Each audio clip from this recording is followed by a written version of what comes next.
guys, welcome back to We Watch Movie. I'm Mike. I'm Jay. And this is a Patreon review for old buddy John Smith. What a full of shit name that is. It does make sense because John Smith has been a Patreon for a long time. He started the Mormon church. He's waited for this review forever. He doesn't say much. You don't hear much from John Smith. Yeah. He's like, I'm here. I support you guys. I love you. And he waited so patiently for Yeah, he Straw did. Dogs 1971. John Smith, we love you. You're a special son of a bitch. I'd like to meet you, actually. I'm kind of interested in who you are now. Kind of having a hard time not looking at you. Have you seen Pocahontas? He's probably a blonde-haired guy that thinks he's full of himself. That's a fake name. No, There's no doubt about it's that. totally a fake name. That's a fake We name. just watched Mindhunters, okay? We're profilers now. Hey, next time call yourself John Kimball. You No, sound like hey, Arnold Schwarzenegger John from Smith. Commando. John Smith Matrix. asks an important question. If a woman is raped in the Yikes. hillsides of England, will Dustin Hoffman protect you? No, says I. Eventually. Eventually, yeah. After the mild-mannered reporter becomes fucking the Hulk, yeah, maybe. After push comes to shove, that guy will not only Wow, buddy. defend you, but tell you, if you move from this chair, I'll break your fucking neck. Hey, I never seen Straw Dogs. Nope, me either. I never seen it. Neither of them. And it's considered a classic movie for a reason. I mean, you know, powerful performances, really good performances. Dustin Hoffman is always a great, powerful actor in anything he does. And I think this was pretty close to his debut as Mrs. Robinson when he was like Here's to you, The Mrs. Graduate. I think he was Robinson. in The Graduate in the 1960s, late 60s. Marathon Man. But dude, be honest with you, I wasn't overall impressed with it at first, and then when it got, you know what it does is it disarms you. Yeah. Because you don't see anything coming. Mm-hmm. It's kind of like a boring story in a little way. It's kind of like basically here's the story. American guy marries a British girl. He moves from the States into a quiet countryside town in England to get away from it all and kind of, work on his work. He's having some good times. And then these local rednecks start aggravating him and pushing him. And then finally to the breaking point, and it explodes at the end. The thing about it is, Like P. Diddy. I was like, rednecks exist anywhere, not just in Kentucky, but even in fucking England, because these guys are goddamn rednecks too. Yeah, man. And to be honest, I think that the most cool part about the movie is the fact that it does disarm you so wholeheartedly. You don't see, because when it gets to the rapes and shits, you're like, It's Dark Nights in Texas. This was like definitely what Rob Zombie watched on repeat and jacked off to. Now, that's the big difference here. Like, the rape scene in this movie versus what Rob Zombie would do. I'll get to that, but I'll say this. So, it's directed by Sam Peckinpah, which I've always heard the name Sam Peckinpah. Sounds like a guy that sells John Deere Sounds tractors. like an old Peckinpah film. I like John Deere's. Yeah, but I'm so glad you picked this, John, because like, I've always wanted to watch one of these movies, and I've always heard of Straw Dogs, and I knew there was the remake. For a second, I thought it was about werewolves. I don't know why. I thought it was about a war. Soldier dogs or something like that. Yeah. I don't know. But like dog soldiers. yeah. But watch it, and like, yeah, you say Dustin Hoffman, fucking classic actor. You watch it, it plays out. It's super slow, just like movies in 1971 were, but it's filmed really good. Like, the filming's really good. Like, it really draws you in. You can sense, without any like foreboding, like fucking music, or like some guy just slapping the fuck out of a violin in the background, like an A24 film.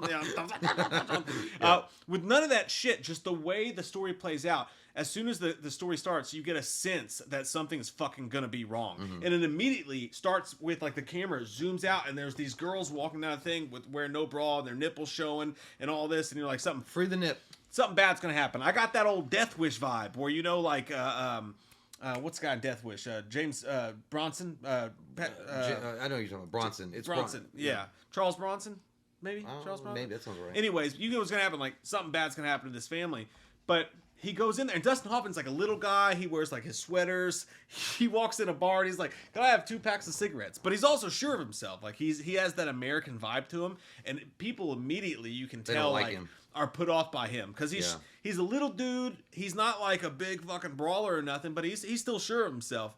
Yeah, that motherfucker's packing estrogen in his back pocket, not testosterone. But he is sure of himself. Like, he walks to the bar, he's like, "Let me get 2 packs of cigarettes." Everybody's fighting, and instead of leaving, he just sits in the corner of the bar and smokes and watches and like laughs at them. Yeah. So like, he is a little bit of a dick sometimes, like in the way that he like looks down on people or whatever. Or someone will be like, "Hey, I heard about a bunch of bad stuff's going on in America. You seen it?" He's like, between commercial breaks. Yeah, that was the one thing I was weirded about, because I felt like he came off as like an asshole. A little bit. And a lot of the, of course they're maybe these British rednecks are like just interested in what the States were like, and they were asking you questions. He's like, I'm not interested in that. Fix my fucking garage. Yeah. Like, and he didn't say that, but he just kind of like he just came. There was something about him that came off as very unlikable. Yeah. And I'm like, you know what? I kind of get why the town doesn't really embrace him, because he doesn't come off as like a very generous person. Of course, that all changes later on. But now the thing is, I will say about Dustin Hoffman in this. Incredible, dude, just absolutely incredible. And you can already see the stirrings of a great actor. I mean, it started with The Graduate, and then it continues on in this movie. If he were this age, if you could transport Dustin Hoffman from 1971 from Straw Dogs and make him Bruce Banner in today MCU, perfect. Perfect guy. No, perfect guy. Crushed perfect fucking guy. Because that's how it comes across. Very much mild-mannered reporter that's pushed to the limits, and then he has to finally stand up for himself. Well shot. It looks good. Yeah. All the villains are in place. Everything is good there. I gotta say though, I did not like the woman. I did not like her at all. I thought she was. I'm not saying that, of course, nobody, I'm not saying, you should get raped or anything like that, but she was a bitch. Yeah. And the reason why I say that for is there's one specific scene in this movie where the cat is hung in the cupboard, and Dustin Hoffman hated that fucked up scene, by the way. The way they shot that, when he's reaching he's looking for the light in the closet, and there's just a dead cat hanging from a thing. You're like, oh, that's dark as fuck. I like how Dustin Hoffman just walked over to his rocking chair like he was going to pop a Mentos and not talk about it. Shut the door. Let's not talk about what's in the closet. And she was like, what's in there? I thought he was going to lie, but like, nothing. I just decided to not. He did. He's like, I'm just gonna let you. I was like, why are you saying that? Like, most men would be like, honey, don't go in there. He was like, he just lit another cigarette. He's like, this is gonna fuck you up, dude. If she had said, hey, why are you not going in there? I'd be like, I don't know, because I just decided to be different tonight. I'm gonna hang my jacket up on the outside door hook. But no, he was like, immediately, he was like, go in there and look at that shit. Oh my God, your cat's dead. Your pussy got hung tonight. But no, it came across after that happens. Then she's like, "Oh, we know who did it. The people that are working on the garage, like the British, the garage. These rednecks are in there, and they're the ones that are doing it." And she's like, "You should go out there and confront me." He's like, "What evidence? I'm trying to do my fucking beautiful mind, John Nash shit. These mathematics on the board, and you want me to go out there?" And she's like, "If you're not gonna do it, then you're just a coward." And I'm like, this is called gaslighting, bro. This is what gaslighting looks like. And I still don't know what that word means. It just means that people are like pumping you up to do something that you can explain it to me till the cows come home. I'll never understand it. It means that when you pass gas, someone's lights it. That makes more sense to me than anything else anyone said. But she was gaslighting him and trying to get him to go do this and confront these guys without any evidence. And he was like, "Look, I'm not trying to start something here. I don't know if they did it. You're just assuming they did it because of all this other stuff that went on. So let me handle it on my own way, and I'll catch them. But stop calling me a coward, all right? I'm not a coward. I'm just doing it my own way." But she has to go on, and I felt like, honest to God, and I'm not saying that she's the villain, but I felt like she was part villain because she pushed him and pushed him too. Absolutely. No, and here's my take on this whole film. So if you guys know what happens in this movie, just to be very brief with what actually takes place is these guys. Now, one of these guys that's working on the garage, she used to date, and he's a big man's man. Like, man. And Dustin Hoffman's character, he's small, he's a mathematician, but he takes good care of her. You know what I mean? But he has work to do. He has serious stuff he has to do, and he even says at one point, he's like, "You act like a 14-year-old." Mm-hmm. He was like, "Please leave me alone. Like, go do something. Like, go help with this or something." He's like, "I need to do my work," and she won't leave him alone. And she's constantly like.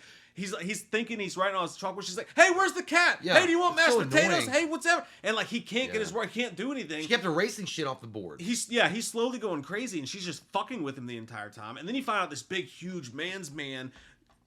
He's like, "I almost had you once." It like wants her. This motherfucker looked like the sheriff in Nottingham from Robin Hood. Yeah. And then all the guys working on their house that they're living in want her, and he's confident enough that he knows that they want her, but he just doesn't think anything's going to happen. So he's like, everything will be fine. Yeah. But then what happens is, long story short, these guys start to fuck with him, and eventually they take him out into the middle of nowhere, and they're really fucked up. This scene, and by the way, I didn't know this. This is like one of those not video nasties movies, but this movie's been banned in a lot of places. It's one of those controversial movies that like people don't want to talk about. They don't want to cover it all because of what takes place. It's pretty brutal. Because in the penultimate scene of the movie is they take him out hunting, and he's trying to get to the point where he can work up the courage to ask them about the dead cat. Yeah. Right? And she forces him to. She beats him. She's like, "You need to be a man. Do something. Be a man." You know, let me add in something. I think he was trying to do the approach that 98% of us would try to do. He was trying to do the nice guy approach. He's like, "I'm gonna go out and be their buds for a little bit because they're gonna take him out hunting, right? And then I'll ask them. We'll get close, and then I'll be like, 'Hey, You guys know what happened to that cat? He was trying. He was doing it his way. He knew the entire time that he was at a brawn disadvantage. Yeah. So he wanted to use his brains. He wanted to catch them. Yeah, but she wanted him to go out like fucking Tom Hardy and like beat the shit out of exactly. people. And it wasn't enough for her. So not... she fucked up all his plans on purpose because she wanted him to do that. And they even mentioned that the reason they're living here now is she's like, because she ran away from everything. Yeah. They never tell that story, but apparently he is a very timid guy. He's a guy who doesn't like confrontation, and he ran away from all of his problems. It sounds like a very familiar court case that's going on. Johnny Depp, Amber Heard. Yeah.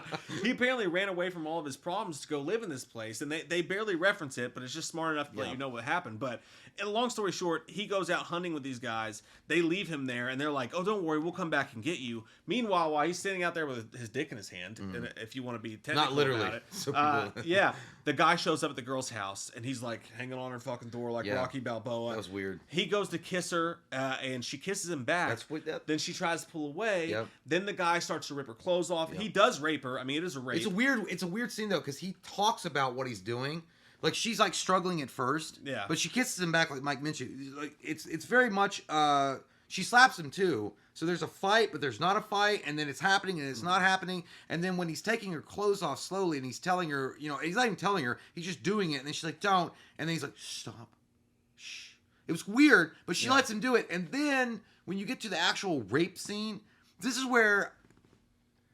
It's a brutal scene. I mean, it really is. It's a brutal scene. It's hard to fucking watch. It's man. weird. Yeah. It's a weird scene. But I don't know if it's the actress's fault or what, if it was just mixed messages, because in the first initial rape that happens on film, it's like she is fighting against it, and then she, at some point during the encounter, feels that now it's okay, and she actually pulls him in closer and like is rubbing his chest, and like it looks like a lover's embrace after that initially started out as a rape, which we all know what a rape would constitute, and then it becomes a lover's embrace. Like, not that she's asking for it, and I know that there are people, I'm not saying that, but I'm saying it did. Yeah. I don't know if it's not conveyed well enough through the actress, or if it's not conveyed enough through the actual writing of the movie. I think the director did it on purpose. But it's weird because it's only after. Well, I'll let you talk about the second part, but there's only one scene after that where you're like, oh, now I feel like this is actually a brutal, nasty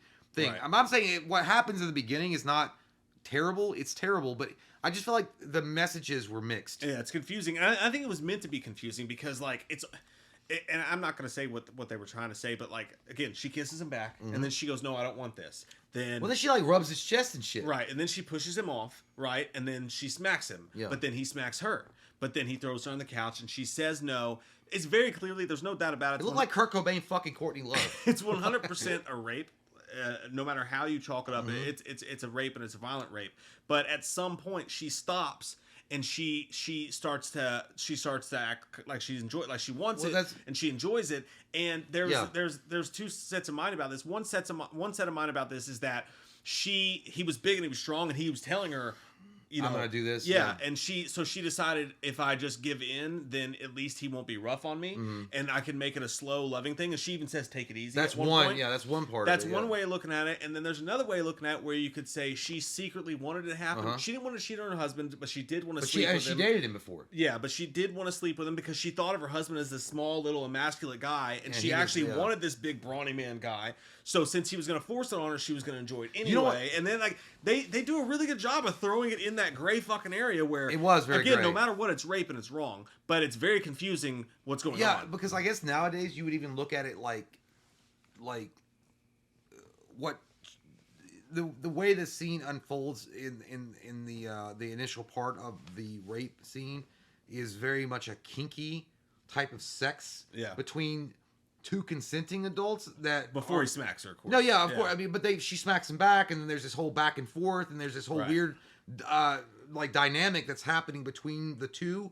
And I'm not, because again, I don't like watching them because they're terrible. But when you watch, I've seen movies, other movies that have rape scenes, and like I Spit on Your Grave is a perfect example, or The Last House on the Left, where it's very violent, it's very disgusting. Yeah, there's no enjoyment. There's not even a possibility of the viewer watching it saying, "Oh, that girl enjoyed it," or there was like a consensual moment that happens. Right. In this one, I feel like that's where it's like I don't know. I don't know if it's just because the actress wasn't doing the script justice and it wasn't coming across as like I'm being taken advantage of, or if it's the writer that was doing it. It's super fucking weird. All dude. I know is That's like it was uncomfortable. Yeah. Because it's like they were. I mean, it's like. It's like eating one of those fucking what's that goddamn those mystery airheads, and it's like the white flavor, and you don't know what the fucking flavor. Kind of, yeah. You know, it's like Only the mystery flavor. It's like, I'm gonna eat it. I was like, is it raspberry or strawberry? I don't know. And then one of the other weirdos shows up. Yeah, and, that was obvious. And the guy, you could tell, like when the other guy shows up, they're on the couch, they're laying side by side, like having like sensual sex together. It's no longer a forceful situation, which is also confusing. But then the other guy shows up. That was pure. And he's like. And then he points the gun. I think he pointed the gun at the guy, and he was like, or he no, he tells him no. He didn't point a gun. I think he just says, let me go." So then the guy that was having sex with her holds her down by the head, and the other guy gets behind her, and that's an absolute no doubt about it, complete rape scene. She's screaming. She turns around and screams at him. Yeah. And then. There was also some confusion in the way she reacted to that a little bit too. Like it was very, very strange. I think it's the. Like I'm not putting it all on her, but I feel like the actress was at fault here. And I actually think that the director wanted her to play it vague. So I don't know. Maybe. Like, I don't know. But no, I felt like when she turned around and saw that other dude like gonna do her doggy style forcefully, she was like more scared and like more terrified of that. Because now it's now you're getting double teamed. Like you were more into.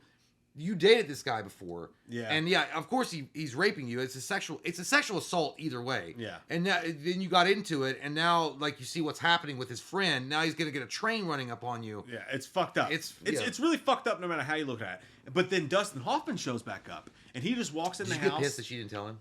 At first, I was very confused because I was still trying to figure it out, like, right? Yeah. And then she's like, it's like getting dumped. As soon as he comes back, he's like, I'm gonna fire the guys tomorrow. And then she starts to get pissed, and she's like, well, this would have never happened if you'd have just gone out and confronted them. Yeah. And she's really talking about the rape scene, the sex scene. Like she's feeling guilt, but also like whatever. She's like, this would have never happened if you'd have gone out and been a man and done what you were supposed to do. Oh my God. Then they end up going to church, and then Dustin Hoffman, like his character, you can tell he sees something's going on because the church guys comes over, and the guy's like, what's it like being a man of science? He's like, what's it like being a part of the religion that caused the most bloodshed in the history of the world? Like, he's being a dick on purpose to these people. Yeah. You could tell something's off.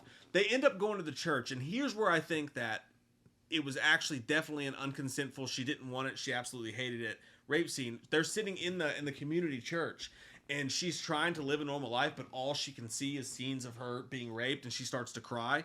Meanwhile, by the way, we haven't even talked about fucking Lurch, who's been walking around. He's like throwing balls. He's like, oh, ball. I like to play ball. Yeah, it's so weird. It's so weird to see the professor from Teenage Mutant Ninja Turtles Part 2, The Secret of the Ooze, being a dirty ass pervert. That's who it was. He's like, I knew that guy man, from somewhere. Right on. It's like, you gotta make them eat this. Yeah. Meanwhile, they keep showing this town at this bar, and like there's the drunk, and they're all like, this movie did such a good fucking job. Like, what made it so scary is the rednecks and the town and the people who run the town and the rednecks.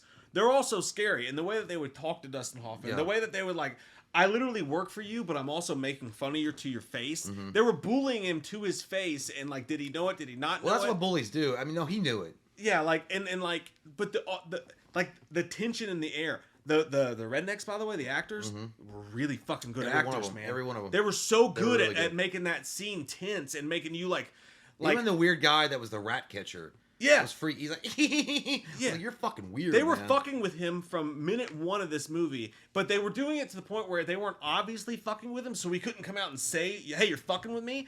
It was creepy, and it was like that scene. This whole movie felt like that scene in Fear when the guys finally break in the house and they finally let their freak flags fly. And they're like rubbing their dick on the glass. The end of the movie was exactly like Fear. Yeah, and it was fucked up and it made you really uncomfortable. Well, it was so good. Well, I feel like they did a good job of showcasing that the small town they were in has secrets of their own, and they kept them hidden or buried away. The guy that we're talking about specifically from the Teenage Mutant Ninja Turtles, the professor, I can't remember. He's a great actor. I just can't remember his name. He's slow. He's a slow-minded individual, but he's done something in the past that the town knows, something to do with underage girls. Keep your boy away from the girls, Tom. Yeah, and that guy's having, a fucking Worcester fucking shot. That guy in the bar. Everybody's drunk, by the way. They're all drinking black beer. They're all fucking drink, yeah. They're all drinking and getting drunk. But it does do a good job of showcasing that this town has had secrets for a long time, and they've covered their own. And this outsider comes in, and now it's kind of stirred the pot a little bit, and they're trying to, I don't know, figure out a balance here. But now the thing is, when she's having flashbacks, I think this is just my perspective on it. When she's having flashbacks, when they're sitting through the church service, the potluck, she only has the flashbacks because that other guy came in. Maybe. She sees them both though. I know she sees the one guy. No, she sees that, but I mean, I'm like I'm thinking though, like in that initial scene, it got to the point where she was. Guys, I'm just gonna say what I'm saying. Doesn't that make it? Doesn't this conversation though make it a good fucking movie? Like the fact that you don't know. Like I hate rape scenes in movies, but like it's like, and it's not. We're not those kind of dudes. Like, well, she asked for it. Like, we're not saying that, but I'm just saying like. Either the way it was conveyed, it was rape, or 1,000%, or even with that guy, the guy initially is sexual assault. I mean, it started out as a rape and then it became a sexual assault. I don't fucking know. I have no idea. I've never, I don't know. But I know that when the other guy came in and he literally forcefully like put his dick in her and the other guy was holding her down. At that point, you're literally by all intents and purposes at this point, it's a rape. Yeah. But I mean, if you're, of course, if the guy's slapping you around and forcing you down on the couch. He's raping you. The problem is, I guess for me, in that particular scene, when she's having those flashbacks later on at the church service, is that it just felt like she was reciprocating in that particular moment, and it only got to the point where the other guy came in that this happened. And how about this, by the way? So what happens next is long story short, because we'll wrap this up a little bit, they get back to the house, and the gigantic guy that the whole town was scared of has killed again. He killed another girl again. On accident. On accident, but it was kind of this fucked up, like, I will protect you, but then he breaks her neck. He's a pedophile. Yeah, he's a fucked up dude, but he's not all there either. So he shows up. Yeah, that girl took advantage of him. Yeah, Dustin Hoffman actually hits him with his car. He takes him back to his house. He doesn't know he's done any of this. But then the whole town of the rednecks and all these people start to show up, and they're like, we want him off your couch. We want to kill him. And Dustin Hoffman, who's been through all this and knows something's wrong, something's going on with his wife, with everything, she constantly throughout the movie demasculates him. She says, you're a coward, you need to go out and do something, blah, blah, blah. Now this scene has happened to her. And then they're back at the house. They're in this big kind of castle of a house or whatever. And then the entire town, basically Beauty and the Beast style, shows up and they want this guy off his couch. And he decides today, as my wife's been banging this in my head that I'm not a man, he says, I don't know what this man on my couch has done. You guys will kill him if I let him out, and this is my house, and you're not fucking taking him. He'll stand in court. Yeah, he decides that now's the time he wants to take a stand and be a man. Mm-hmm. He wants to do all the things his wife's been telling him he needs to do. He had that great line too. He was like, I will not suffer violence against this house. Yeah, this is my house. This is my house. And they even come in his house and they smack him in the face and they talk shit to him, and he starts to slowly give it back. Like he starts to slap the guy's hand away and slap the guy's hand away, and he starts to slowly make a stand, and then finally he snaps. Yeah. How far can you push a nice guy? Exactly. And and her too, her included. In the entire I didn't like her though. I didn't either. I fucking hated her. And I felt awful for her for what happened, but I still fucking hated her character. Yeah. While it's happening, these people start breaking his windows. They start burning his house. They start doing all this shit trying to get in the house. And he's trying to tell her, please go upstairs, turn on this light, help me. If they get in here, they're going to kill us. She literally at one point tries to run to the guy who raped her. Woo, bitch, we're done. That was the moment where I went, oh. That says something. When she was going to go outside and unlock the door and go to Charlie, which is the guy that initially that started the rape, and she was calling for Charlie at one point in the movie. He'll take care of me because you can't. Yeah, I'd be like, you know what? Fuck you, bitch. Go have your tits cut off by a Congo. It was like a scene in Any Given Sunday with James Wood. He's like, go get fucked by 12 years. Yeah, but look, I feel like the ending was kind of a mess. I'll be honest with you, because I didn't know. No, I knew what to cheer for, but I didn't know what to cheer for. Mm-hmm. So it was kind of interesting because you're obviously supposed to be cheering for Dustin Hoffman because he's actually. I feel like he was taking the death sentence Kevin Bacon approach, but at the same time you're like, but he's not that good of a guy either. He slaps the girl and then he grabs her by the neck and he's like, I swear to God, if you go out that door, I'll break your neck. And then he's like, it's weird. I mean, but I was like, and he's losing his mind. And then you can't cheer for the girl because she's a victim, of course, but she's also a piece of shit. Yeah. I mean, that can happen in both ways. I feel like, and the way they shot the movie at the end, with some of them would come out in the fog and they go, ah, and then they would throw glass and they'd be like, ah. There's a bike race scene at one point. Like, what the fuck's going on? Is John Travolta singing somewhere? It was just really weird. Yeah. But it was kind of unsettling, and I guess that maybe was the point. So the ending was kind of weird, but overall, it was masterfully shot. I mean, it was a great movie, and I liked it too because what I think it does showcase is that these kind of events can happen anywhere. People usually associate this kind of movie with, at least in America, they associate with like the Deep South, Georgia, Florida, Kentucky, South. The remake was in Mississippi, right? The remake was Mississippi, but I was like, actually, it can happen anywhere. Like if an outsider comes in and they're not a part of the community, if they're not a part of the in crowd, and you can have rednecks anywhere. You can have like the good old boys club anywhere, and that's what I liked about it, was the fact that it was in England and this shit was happening. And everybody's like, oh, England's prim and proper. They would never. Actually, they can. Yeah. And that just tells me that it can happen anywhere at any time, and that was interesting about the whole movie. And then eventually, what happens with Dustin Hoffman is when he ends up taking them all on, and he keeps yelling at her, and again, he's a piece of shit for hitting her. But he was taken to the level. Yeah, he was a piece of shit for hitting her, and he was a piece of shit for telling her. But she's literally at that point, she's trying to get him killed. Like she's trying, because he even says, he's like, if they get in here, they will kill us both. She kept on saying, give them Niles, and I'm like, no, if I can't give them. And maybe he should have given him I understand that part of it, but the fact is he watched them, and they know that they watched them murder a man. So he even says, he's like, they've gone too far now. There won't be any witnesses. If they get in here, they will kill us both. Yep. So if you're fighting for your life and her life, the fact that he smacks her and he tells her, I will break your neck if you don't do what I want. Not only that, but you also have to put into perspective, this is the kind of guy she's been begging him to be. She's been begging him to be. But he never wanted to be that. This man, yeah. And he finally gave in to her demands. What he wanted to do, even at this point, he's like, I will fight these people, but let me fight them my way. Let me fight them with my brains. Let me fight them with my brains. Let me figure a way to outsmart them and get us out of the situation. And she literally wanted to run to the man who raped her and get them both killed. So, like, when you put it in that perspective, I don't know. And that's what makes the movie so fucking interesting. Everybody's a suspect. It was really well done, and it definitely has, if you watch this movie, if you've never seen this movie before, definitely do yourself a favor and check this movie out, because be prepared for a dark night. It's a really dark night, yeah. And make sure you have tequila ready, Patron if you got the money. If you don't, Jose Cuervo. Yeah, but get you through.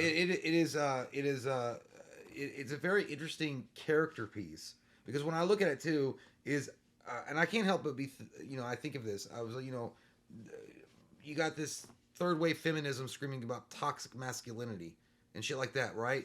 And it's terrible and it's awful. And then in this movie, and this came out in 1971, it's like this guy was anything but toxic masculinity. This guy was a beta male. It was what you would consider it today. Yeah. And this bitch wanted him to become a man, right? The hairy chest and the goddamn, the guy in the old romance novels with the long hair. Fabio. I can't believe I'll take you up on my white horse and run you away into the night. And she got what she wanted, but at what a cost? Like, ruining him in the process as well. I mean, she's ruined as well, of course, but it was just, I feel like it's a very interesting character piece and it's a character study. I think overall, though, the ending of the movie, the very, very last part of the movie when he's driving old Lurch. Didn't love that. I think it was weird because he was like, I don't know the way home. He's like, I don't either. And then they drive off into the night. Now, you could take that one way or the other. He's like, I don't know the way home, because he's so far removed from what he used to be. He doesn't know where to go anymore. He's like, I don't know the way home. I'm definitely divorcing that bitch. That's happening. I'm a changed man. But he's like, I definitely feel he's leaving her. And when he was like, I don't know the way home. And he's like, I don't know where I used to be. I know what I want it to be, and then what I was forced to be, and I don't know the way home. I don't know the way back. Yeah. That's an interesting way of looking at it too. And I fucking love, by the way, man, how the trap was set up from the opening shot, man. They show that trap that they're putting in the car or whatever, and like he needed the guy's help to move it, and then eventually he ends up killing the guy with it, and that scene was great too. I fucking love that scene, and I actually and I think that's what this movie, if you ask me, like the way I saw the movie, and I think everybody who watches this will see it in a different way. To me, this movie was about a man who had been emasculated constantly over and over again, and he snapped, and he becoming what she wanted him to be. Yep. He killed for. He was already protecting her. He was already paying for stuff.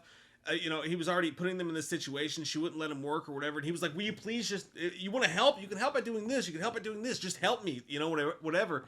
And she kept putting him down. And then I think this was a man who was emasculated enough to the point where he snapped and he became everything that she wanted him to be. And then everything else that went on there. But I think everybody will see the movie different. But it's a 9 out of 10 for me because, like you said, it is slow in parts and stuff like that. It's that old-timey type of movie.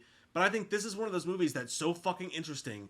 And it's smart enough to outfox the audience at every move. Yeah. You want to say, oh, this movie's about this, but I don't know because of this. Like, to me, it's one of those movies, I don't feel like it doesn't feel like it's talking down to you. It doesn't feel like it's trying to outsmart you. It doesn't feel like it's trying to be fancy. But at the end of the day, you get done watching it and you go, fuck, there's a lot to think about in this movie and to talk about and to uncover. And yeah, it's a 9 out of 10 for me. I fucking hate rape scenes in movies. I really do. And I hated watching this one. It was awful. It's supposed to be bad to watch, unlike what Rob Zombie tries to do, which is play out his rape fantasies on film. But, yeah, man, fucking John Smith, you son of a bitch. You fucking threw it to us today. John Smith got on that Mayflower and said, all aboard or fuck you in the Thunderdome. And I really appreciate that attitude with what you've done here today, sir.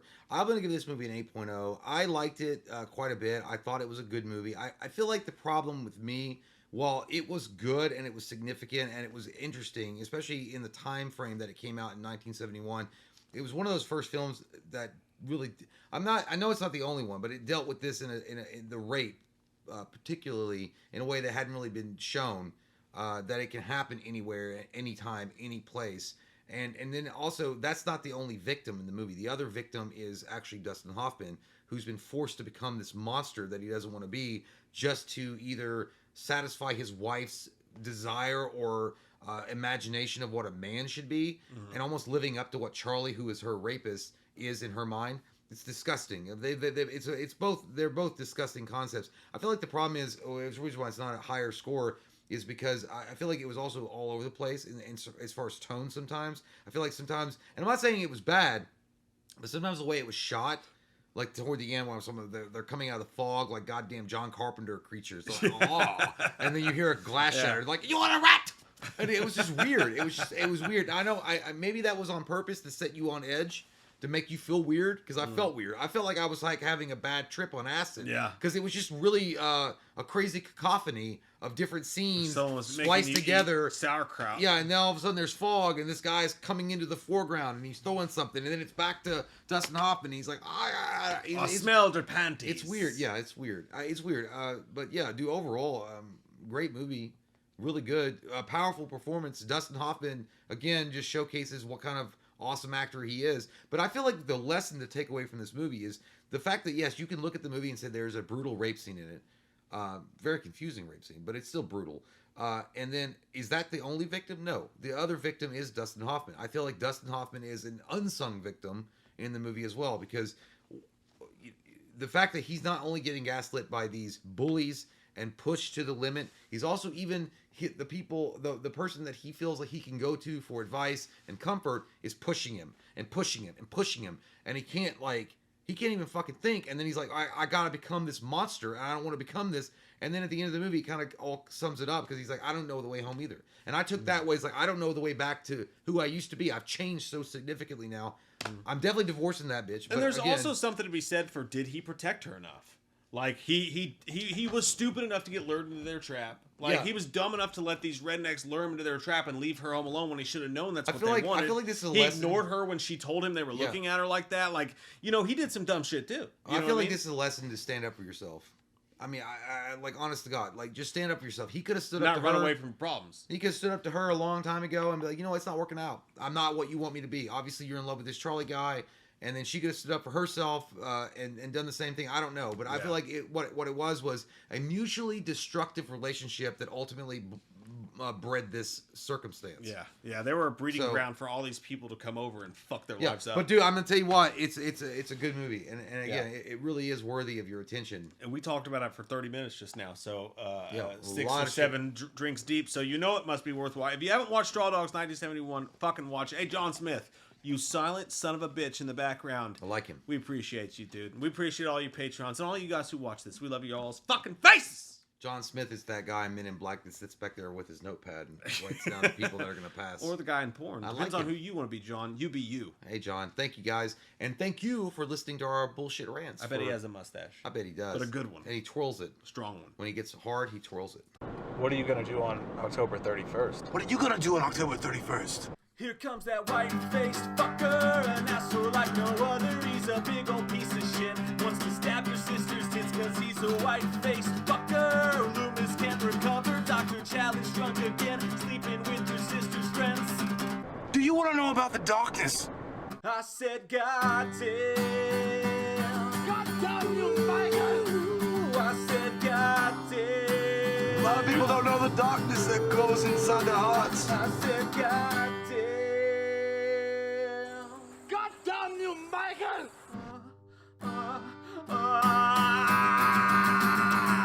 What are you gonna do on October 31st?